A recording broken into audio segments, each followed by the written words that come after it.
pledge allegiance to the flag of the United States of America and to the republic for which it stands, one nation, under God, indivisible, with liberty and justice for all.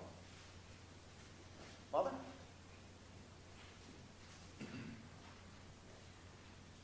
God our Father, once again we ask your blessing upon this community,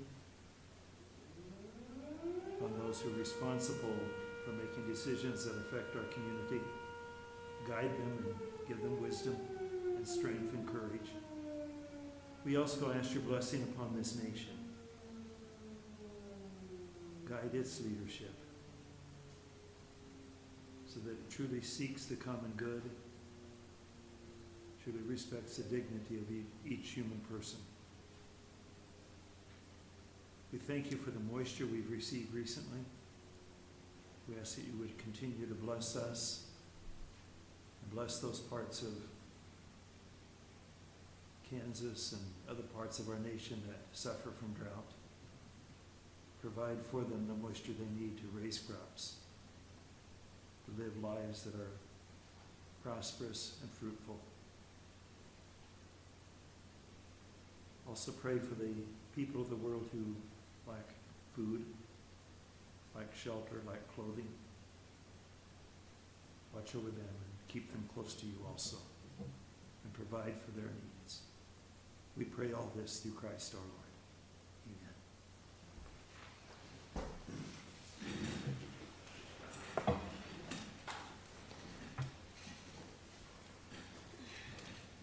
Roll call. Councilman Charlton is absent, but we still have a quorum, so we will proceed with business tonight. First up is approval of our agenda. Does any council member have any questions on tonight's agenda or any additions to it? I'd make a motion to approve the agenda as written. Second. It's been moved and seconded to approve the agenda as presented. Any further discussion? All those in favor say aye. Aye. Opposed? Agenda approved. Citizen comments. Let's say if you have something to discuss on our agenda tonight, we'll just save those remarks for then. Anyone have anything to discuss that's not on tonight's agenda? So I take it you're gonna wait till you come out the F1 siren discussion, I assume that's. Yes, if you have something to say on the sirens, We can we'll, talk then. yes. Thank you. Hearing no citizen comments on items not on our agenda, we will move on to our consent agenda, which includes the minutes of our April 21st meeting and appropriations ordinance 1291. I'll make a motion to approve. Second. It's been moved and seconded to approve the consent agenda as presented. Any further discussion? All those in favor say aye. Aye. Opposed? All right, moving on to our items of business tonight. First up is a continuation of something we talked about briefly at the last meeting, and that is a discussion on our sirens that go off at certain times of day. And Stacy, I'll kind of turn over to you on feedback we received so far. Right, it goes off Monday through Saturday at noon, 1 and 6 for time. And it is separate from when the sirens go off for storms and tested for storms. That is set off by the Sheriff's Department. For the time, it's on a timer that exists in just this siren across the street. So that's the only one that blows for time. I did make a post on the city Facebook page last Thursday, letting the community know this would be on the agenda and invited people to come. And that also sparked some comments, and I printed those off for you, so if you haven't seen those online, that you'd be able to read through those. I also went back through council minutes from after the tornado through the end of 2010 to try to find, I recall a discussion about going back to sounding for time, but I did not find it recorded anywhere in the minutes. But Selena and Christy and I all recall that conversation. Unless I just totally skimmed over it in the minutes, I went through 2-minute books and did not find that discussion. So I'm sure it happened, but it just wasn't recorded in the minutes that I could find. just to try to give us a little history. But as I recall, and you probably will too, that it was something that people remembered having before the tornado and wanted to see again. So with that, I know we have a couple gentlemen, I think, that want to give their input, but that's kind of an overview of the feedback so far.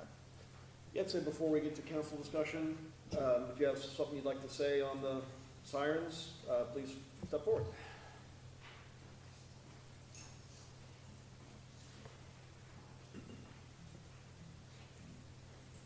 Well, I would like to encourage you to continue the sirens.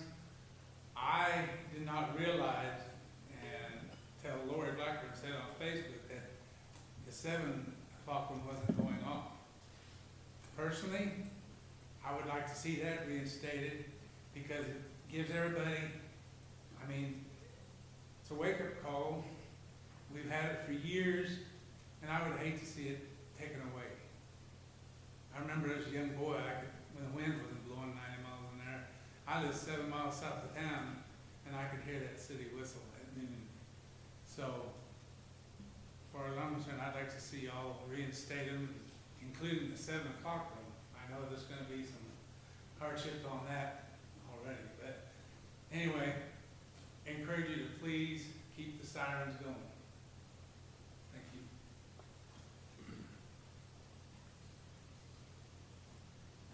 Thank you. Ron, did you have anything you want to add?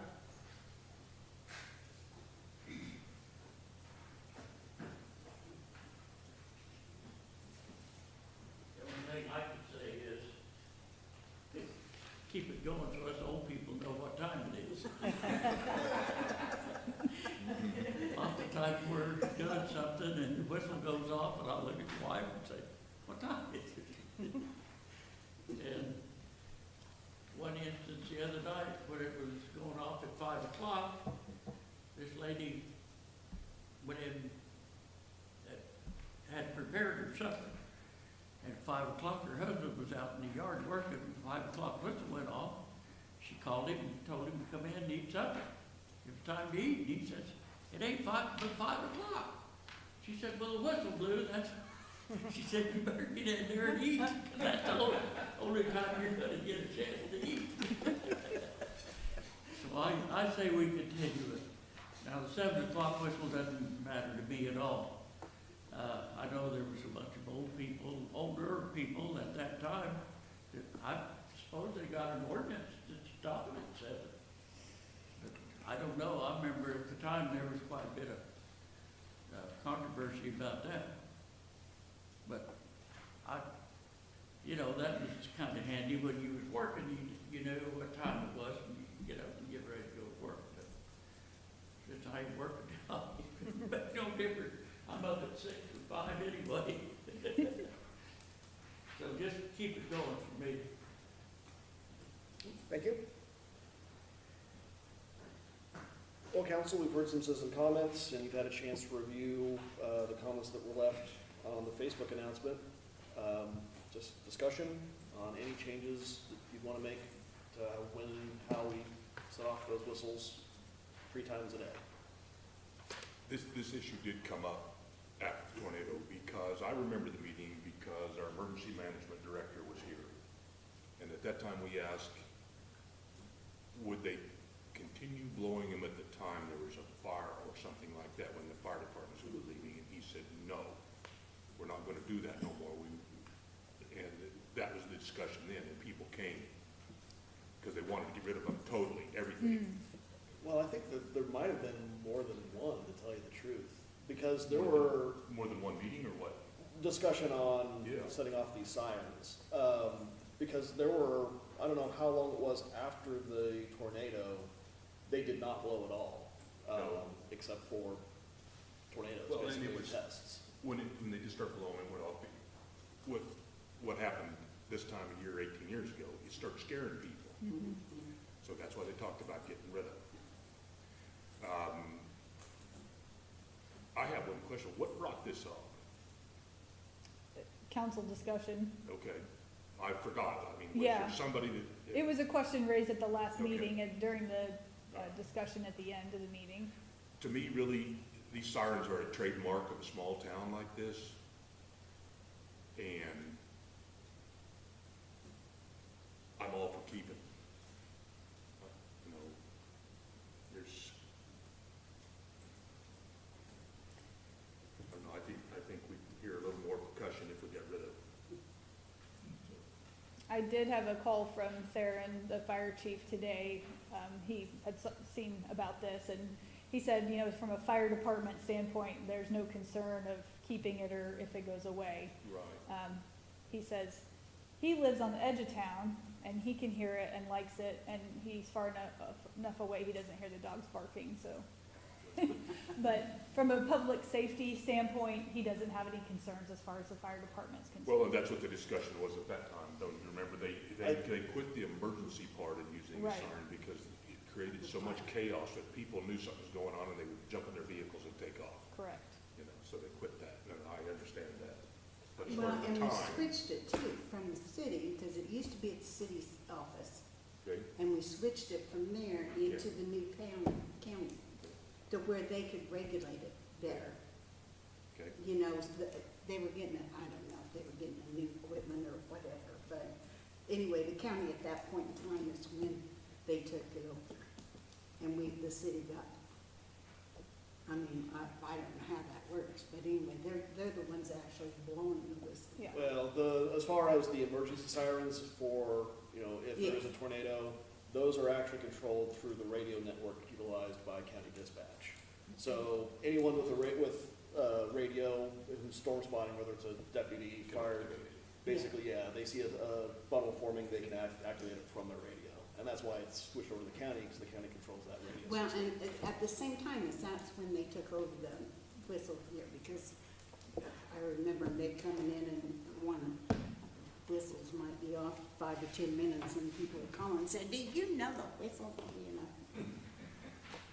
I have a question about that.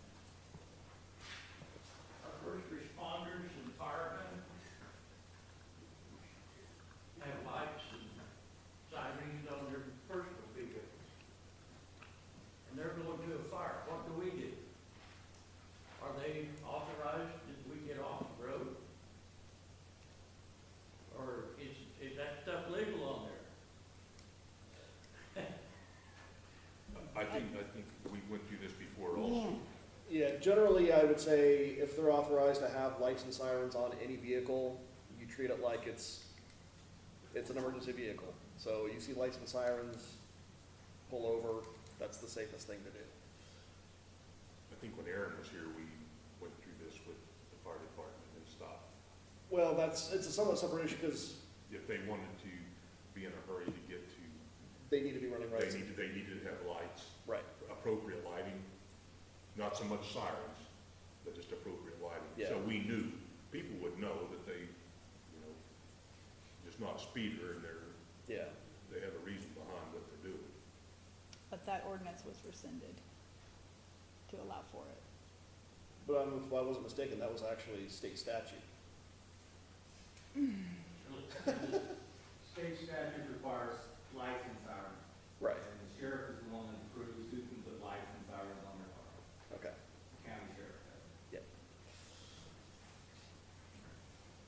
Well, I can say is, until this came up last week, I've heard no one has ever said anything to me about the sirens in favor or not in favor.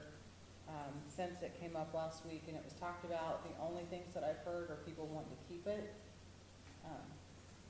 No one has approached me saying, yeah, get rid of them or anything, so I think everybody's got an alarm clock. I would not be in favor of adding another one to the mix. I think we've been doing what we've been doing for quite some time now, and I don't see a reason to change it. I mean, I had some people that brought it up to me that said, gosh, this is 3 times a day. And then it's the siren, and then you have to listen to the neighbor's dogs bark, and my dog barks too when the sirens go off. And so you listen to the siren, and you listen to the dogs for the next 5 minutes barking the siren, and then bark at each other for barking. And I think, I don't know, I think the consensus is it does elicit these feelings of nostalgia. And while it's probably not a necessity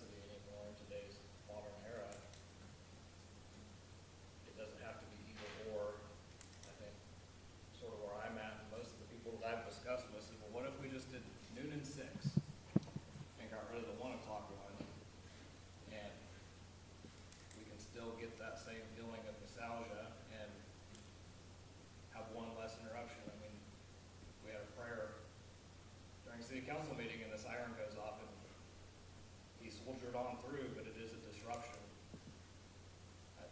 People have different, I'm absolutely not in favor of putting a 7 o'clock one back in because people just have different schedules. And I think too, the people that work a night shift, are they being woke up at noon? I don't know. I mean, alarm clocks, phones, watches, they're all pretty commonly. But again, people like it, so I don't think it should be done away with completely. But I guess where I'm at is maybe we just noon and 6.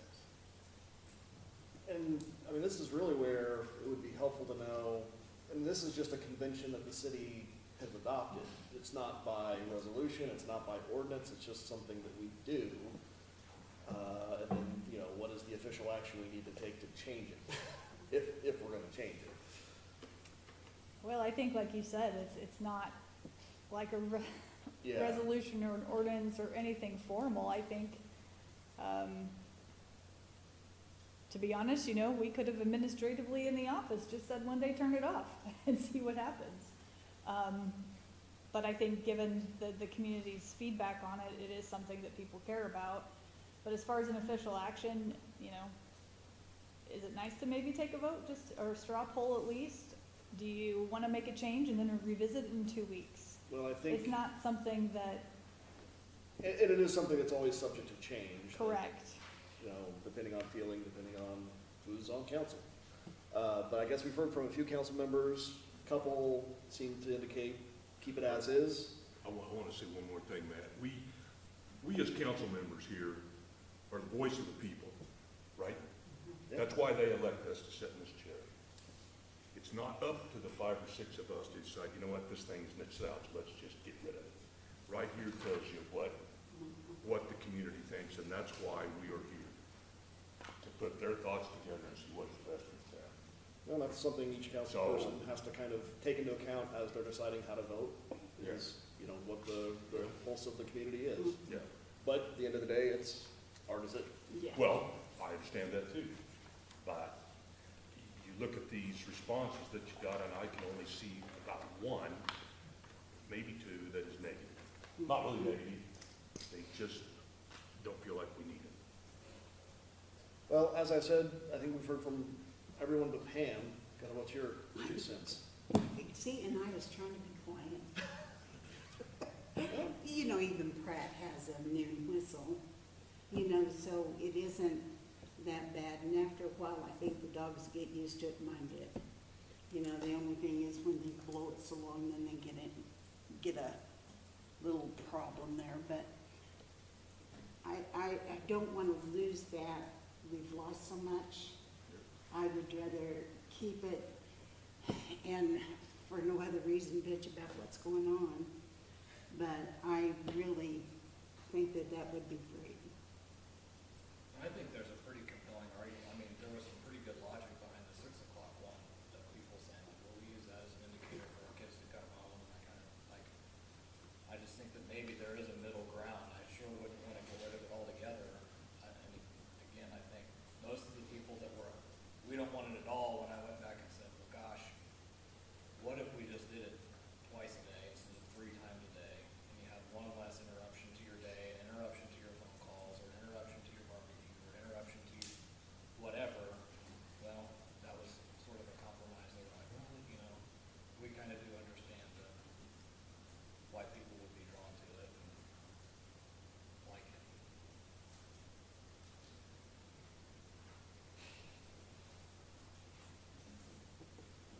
Well, it seems 3 of 4 consensus is keep it as it is. I'd say that's probably what we go for now. Just, you know, don't As make the any city changes. gets more and more people, newer people into the town, I think at that point in time, I think it will change. You know, but until that time, there's enough of us that we still want to maintain what we've got. So, When we're not here. I would say thank you Yeah. everyone who's provided feedback to the city and continue doing it, please. If you feel passionate one way or the other, that's how we kind of decide and know what we need to do. So I think for now, it seems like consensus is keep it as is. And we'll just go with that for now. Any further discussion from council on this topic? And this time it'll be recorded in the minutes for whenever this conversation comes up again. Yeah. We'll know what happened. All right, so let's move on to our next item of business. It's another thing we discussed at our last meeting, and that's an ordinance relating to engine braking here in city limits. Correct. It was the direction of the council to move forward to add this to our ordinance to prohibit engine braking, also known as Jake braking, within the city. As I informed you last time, we do not have anything in our ordinance prohibiting it. So ordinance 1127 would add the one sentence to our noise regulation ordinance, number 5, to add the sentence, engine braking, commonly known as Jake braking, is prohibited.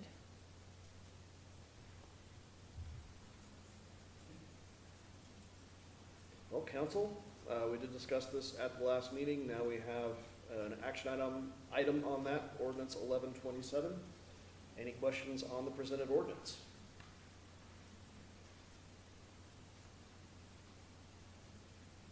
I'll make a motion to approve. Second. It's been moved and seconded to approve ordinance 1127, amending our city code relating to engine braking. Any further discussion? Ordinance is a roll call vote. Reeves. Yes. Trummel. Yes. Kern. Yes. Keaton. Yes. Ordinance passes 4-0. Any other items on that ordinance? All right. Actually, I have 2 signs in my office. We'll get those posted on each edge of town. Good. New signs or? Yes. I heard one this morning at the stoplight while I was sitting there getting fuel. That is something Chief Dennis and I discussed. I noticed at Pratt, I think it was Pratt, midway through town, as you're approaching the stoplight, maybe 3 or 4 blocks out, they have another one. And so that might be something we may consider, adding another set of signs a little bit further in, closer to the stoplight, because, you know, if they're trying to brake to get the stoplight, we might give them a little reminder there. Might ought to put some circulating lights around it so. I was thinking the same thing, Mark. Like the school. Yeah. Oh, thanks for that update, Stacy. Yep. We will move on to our final item of business tonight, and that is another resolution related to the solar project out at the business park. I've included a hard copy on the desk for you with a memo from KPP. This is very similar to a resolution you already adopted. That was resolution 2025-03. Basically, this just provides more detail. It is the coordinates of the location and the capacity of the production. So this is just one more requirement with USDA for this, for the low to moderate income portion. And it also talks about the interconnection in there, which also you approved previously. So this resolution is very similar to the one you already have seen and adopted. It just provides that additional specificity to our project. And so each of the cities, the 7 cities that are going to have solar sites, you'll see the deadline, I believe, is Thursday that they have to return this back. So that is why KPP is not here tonight to present this request, because they had 3 meetings to attend today, and then in the next 2 days, the other 4 cities. So trying to hustle to get this turned back around for this project. Just another aside, a quick update on the project. Still waiting for the final sign off on the one environmental study to be completed before groundbreaking can occur. But they're working on all the things in the background, so as soon as that happens, they can start construction. And just for the record, do we have a resolution number on this? Uh, That's 5. 2025-05. 05, yeah. Okay, yeah, Mhm. that was on. I make a motion to accept 2025-05. Second. been moved and seconded to approve resolution 2025-05 related to the proposed solar facility in the industrial park. Any further discussion? All those in favor say aye. Aye. Opposed? Resolution approved. All right, that does it for items of business, so we'll move on to city staff reports. Stacy.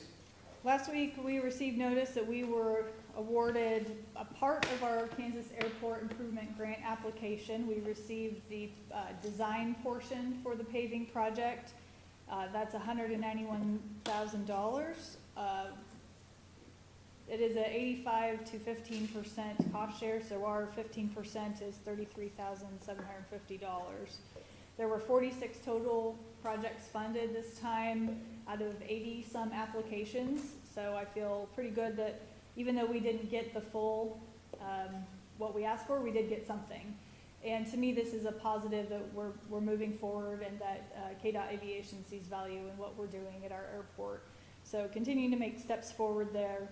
I did receive the award letter in my email today, and the grant agreement will be forthcoming. An update on the water and septic project. The contractor is beginning to mobilize to get here and get started. They have reached out to me with a couple different questions and to Lochner.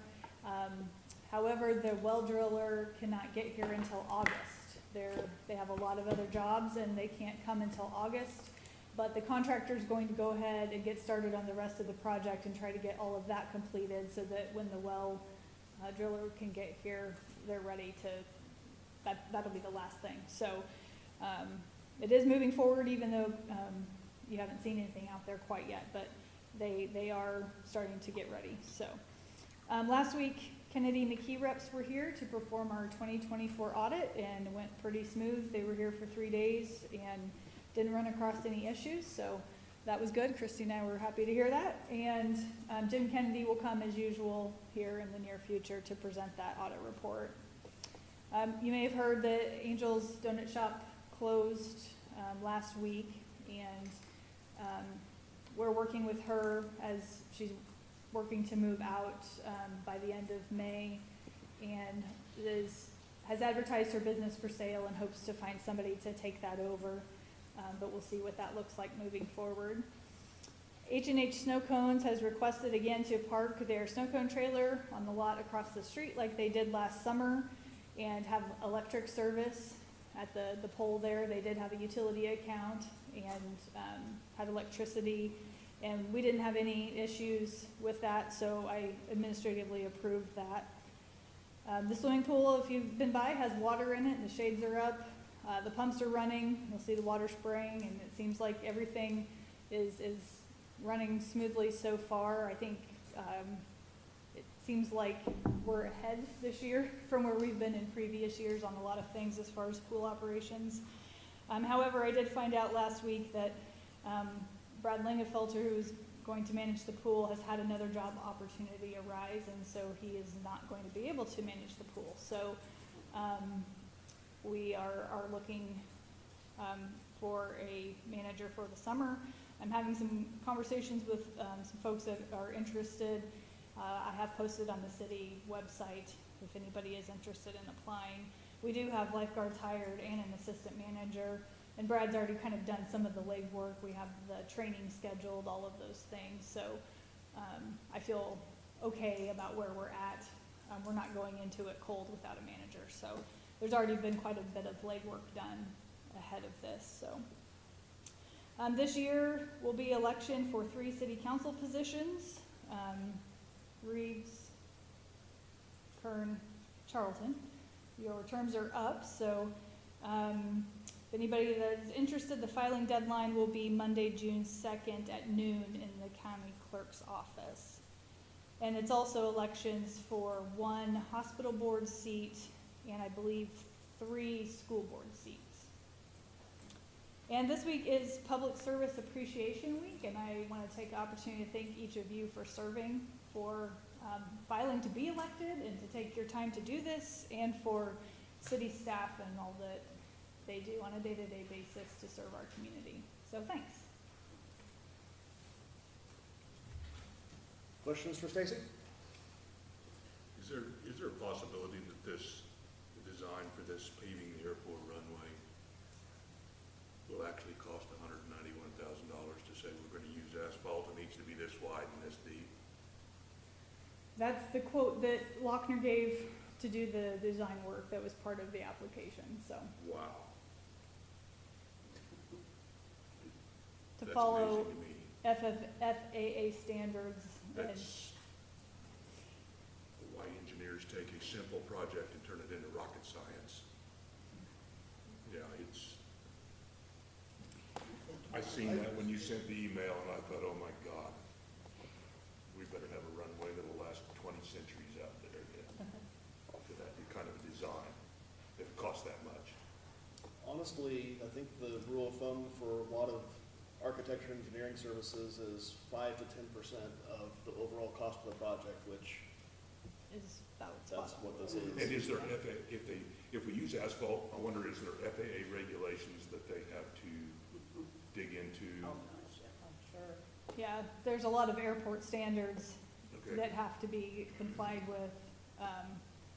That's why I can't design it, I understand that. I wouldn't want to.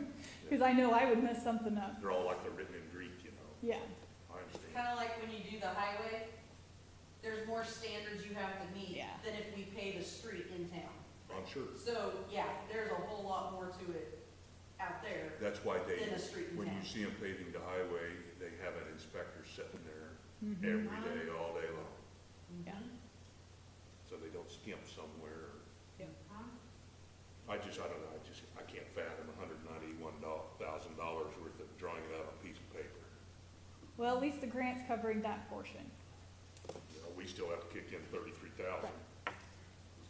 Well, I take it as a very positive sign. I that do too, but, I They're- mean, continuing to want to show investment in our airport, which is a good sign that at some point they will help fund the actual asphalt going down onto it.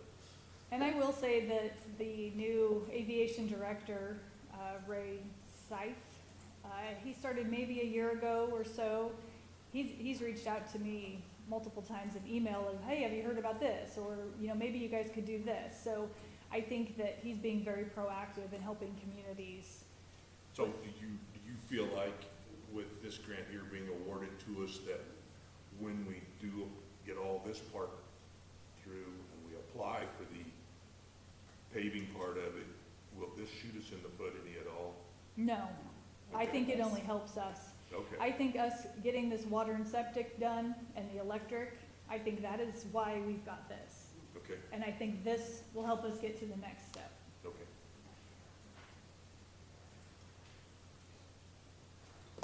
And then if we can get 10 base aircraft, we can get NIPIUS designation, which is on the federal level, and then that opens up federal funding opportunities. With this paving deal, is the lighting separate? Yes, Everything's Is it before or after the paving? well, this time. Should be after. now, right? Yeah, Okay, and that might be something for discussion. that later. Do we want to apply for lighting and go ahead and get that done and then paving? Or do we want to get the paving done and then the lighting? Okay. Either way, significant investment, I understand that. yeah. Other questions for Stacy? Hearing no additional questions, we'll move on to governing body comments.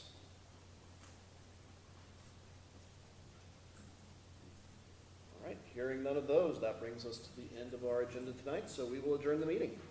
Thanks for your time, everybody. Stacy, is there any timeline on the sidewalks?